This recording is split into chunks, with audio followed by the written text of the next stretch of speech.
Many critics and other Southern Democrats had some interesting names for people who supported Republican causes in the South, especially for white Republicans.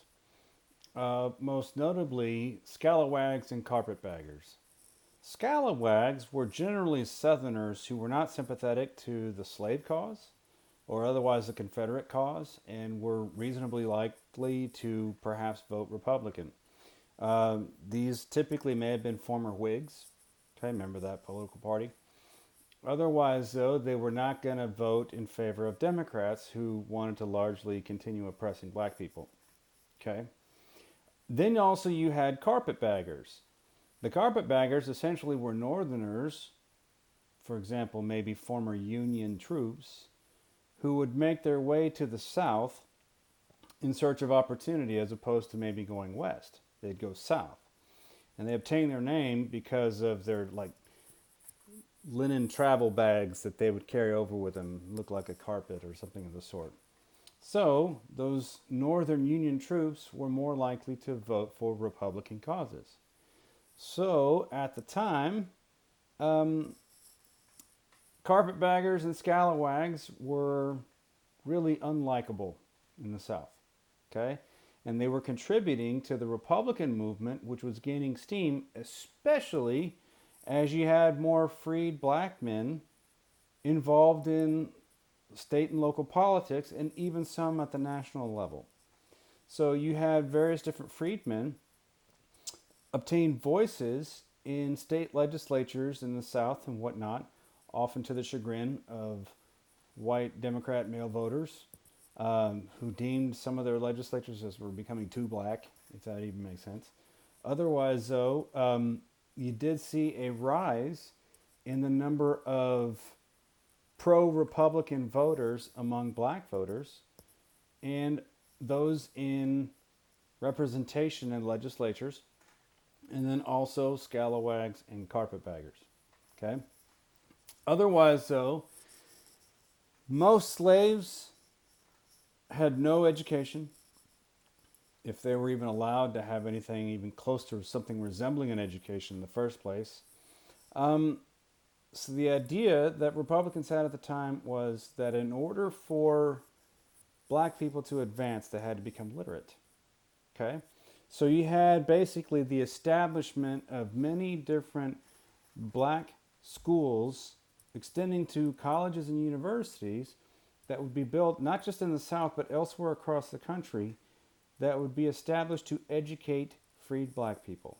So nowadays you have modern HBCUs, historically black colleges and universities, Spelman, Morehouse, Howard, some great ones, Grambling, Southern, Texas Southern. You have some really good ones that were established in the Reconstruction era for the purpose of educating former slaves, many of whom are in existence to this day. I just rattled off a bunch of them. Okay, so the idea was that you're going to educate the black population so as to help them integrate into society and help them become literate and maybe perhaps help them learn how to become more independent and avoid the idea of being discriminated against. Hold that thought. Otherwise, though, um, I had mentioned in a previous video that the federal government was seizing and confiscating land that Union troops had taken over, land that had been abandoned by former plantation owners or whatnot. Okay, that land was not completely redistributed, and much of that land, a few years after the war, would eventually be reclaimed by the former owner.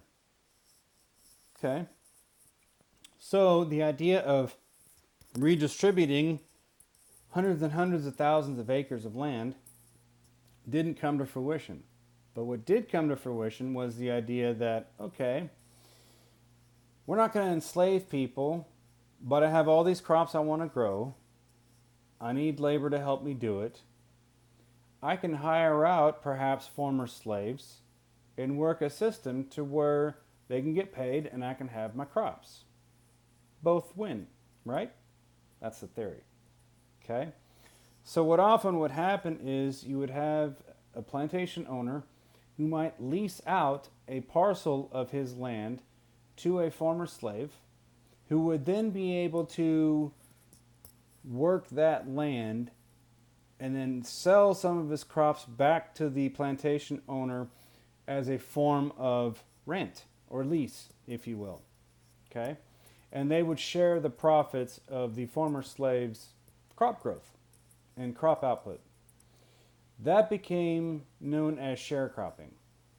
Okay? And that became a reasonable form for many former slaves who had toiled in the agricultural arena for years in the first place. Makes sense. I might as well go back to what I know doing, just on more of my terms. I'm going to get paid for it, right?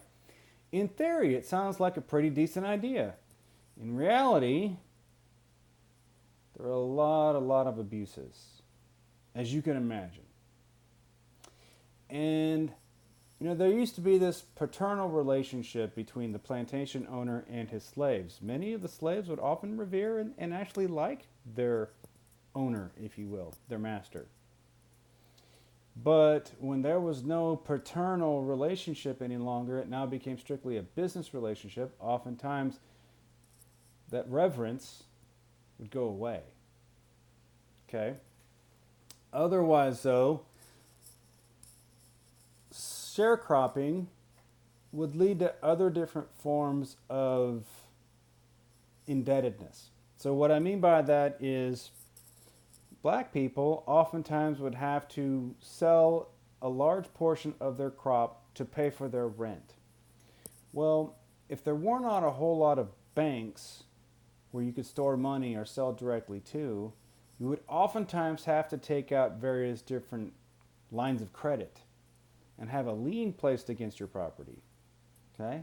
So, in other words, as kind of a collateral for taking out credit or a loan, you'll have a sharecropper who has to go to a country store that offers various different lines of credit that become liens against your property, to where, okay, you're going to sell a large number of stuff. You don't have any money, so you have to borrow, oftentimes at exorbitantly high interest rates, oftentimes approaching 50% or more. And rates are going to be so high that you're going to struggle to pay back what you owe. And that's in good times. If there's drought or if your crop output is insufficient, you're going to fall even further behind. And because there was not money going around, you had to take out loans, you had to borrow. And because there were limited places that would lend money, they often can bend you backwards and break your back. And so, if you had bad years, or if you didn't sell enough, even in good years, you'd have to take out more money. In essence, you have various different crop lien systems to where you would have black sharecroppers having to take out credit. By the way, it's not just black people that are under this trap. It's poor white people as well with them. So if you're black or if you're a poor white, you are trapped in a never-ending cycle of indebtedness that you're not going to get out from under. The only way you're going to get out from under it is if you just sell your land because you failed. And given the system it was, you're likely to fail. Okay? So you have a cycle of indebtedness that continues under the crop lien system as a result of more and more sharecropping in the Reconstruction era. The permanent indebtedness in and of itself is a form of slavery. You are a slave to the debt. You're a slave to the system that numerically will not allow you to escape from debt. Some former slaves actually felt that they were better off as slaves. I may have this master that commands me, but at least I don't have debt. At least I may be shackled in one way, but the shackles of the other are not any better. So this crop lien system that was implemented in the sharecropping era of the Reconstruction era is kept black people permanently down. And it kept poor white people permanently down too. And they resented the whole system in the first place too. And then they wanted to maintain their status above black people because, well, obviously they're white, so they would obviously be superior, right? Okay. So you have this animosity between two people who were both suffering, and for many of the same reasons. Okay.